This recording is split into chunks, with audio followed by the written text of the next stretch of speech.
कि आपने अभी पाकिस्तान बन गया, लेकिन पाकिस्तान बनाने में आपने बहुत मेहनत करनी है और कुछ ऐसे काम करने हैं जिससे पाकिस्तान बने और फिर मजबूत रहे, जिसको आपने करप्शन फ्री पाकिस्तान, जिस पाकिस्तान में करप्शन ना हो, जिस पाकिस्तान में बड़े छोटे की तमीज ना हो, हर एक को बराबरी में रखना है, हर दीन हर मजहब पाकिस्तान में आजाद होगा, हर आदमी को उतनी आजादी होगी जितनी मुसलमानों को है। और पाकिस्तान को मजबूत करने के लिए आपको सीधी डायरेक्शन सीधे जाना है, कोई भी अदारों को मजबूत करना है, एजुकेशन सिस्टम लेके आना है और जो पाकिस्तान बनाने में सारी चीजें हैं उनमें अमल करना है। लेकिन आज 72 साल हो गए हमने पाकिस्तान को तबाह बर्बाद किया, अमीरों को गरीब से गरीब करते, अमीर गरीबों को गरीब करते गए और खुद अमीर होते गए। अगर वक्त आ गया है 72 सालों में कम से कम अगर इमरान खान ने कुछ भी नहीं किया, आप कहते हैं ना सारे कुछ नहीं किया, लेकिन एक तो काम किया है जो कायदे आज़म ने सबसे पहले किया, कहा था कि करप्शन फ्री पाकिस्तान। उसका अपना एमपीए जेल में पड़ा हुआ है, लेकिन उसको परवाह नहीं है। वो कहता है कि जो अगर मैं भी कोई ऐसा काम करूं तो मुझे भी वही सजा दे जो ये गरीब जेल में है उसको दी जाती है। अभी सबसे मसला हमारा कश्मीर का मसला है। आज 10 दिन है, 10 दिन हो गए कर्फ्यू लगा हुआ है और उन्होंने एक कानून पास किया है कि कश्मीर को अलग करने के लिए वो कानून जो जिस तरह इसराइल के मंसूबे पे जो उसको आजाद कर दे और इनको धक्का दे के पाकिस्तान में डाले और पीछे इनके घर करा दे, ये कभी नहीं हो सकता। क्या हम हैं तो कश्मीर है और इंशाल्लाह अगर पाकिस्तान को कुछ हुआ तो इंडिया क्या इसराइल की इस सफाई हस्ती से डबल हो जाएगा।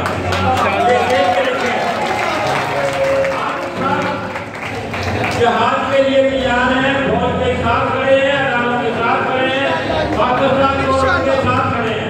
हमें सोचना चाहिए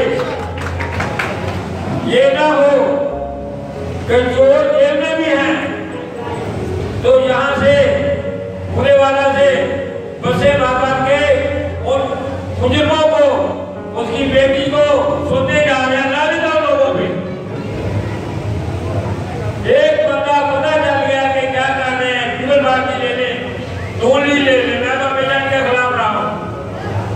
लेकिन हम पाकिस्तानी हैं, पाकिस्तान के लिए काम कर रहे हैं और कश्मीर के साथ हमने कदम बढ़ा के चलना है। आपने देखा कि कश्मीरी जब उनको गोलियां लगती हैं शहीद होते हैं, पाकिस्तान के झंडे में दफन होते हैं।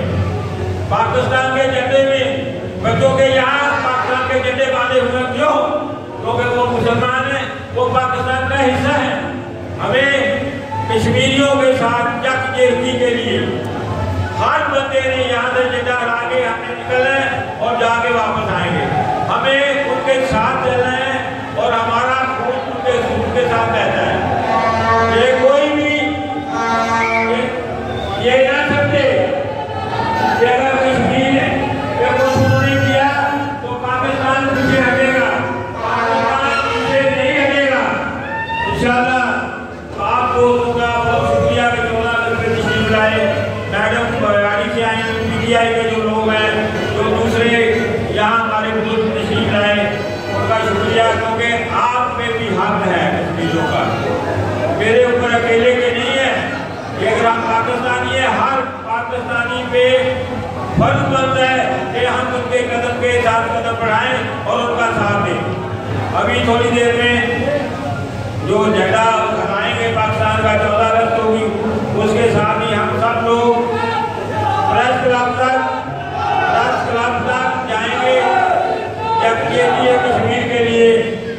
स्पेशल मैंने तो पहले भी देखा, उन्होंने मुझे कहा था आप इधर शामिल हो, लेकिन मैंने कहा था हम अपने इलाके में जाके ये फंक्शन करेंगे। जो आपके चीफ ऑर्गेनाइजर हैं सैफुल्लाह नियाज़ी, उनकी ख्वाहिश थी कि हम अपने शहर को, अपने ज़िले को उस रविश पे लेके जाएं जो पाकिस्तान में नजर आए, जिस तरह दूसरे शहरों में होता है। इंशाअल्लाह हम सब पाकिस्तान को कायम रखने के लिए कोशिशें करेंगे। जो 2 नंबर लोग हैं, जो इस तरह मैंने देखा है हालात खराब है, लेकिन इंशाअल्लाह सारा कुछ आता आता ठीक होगा। हम अभी बेहतरी की तरफ जा रहे हैं।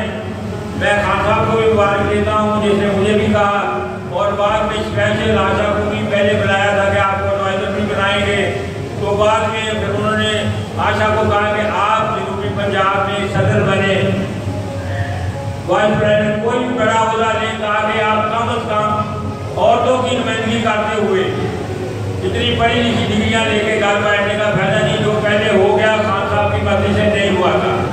मैंने आप लोगों को पहले भी कहा था, उनको फोर्स किया गया था, उनको मजबूर इतना किया गया था, लेकिन वो भूले नहीं थे।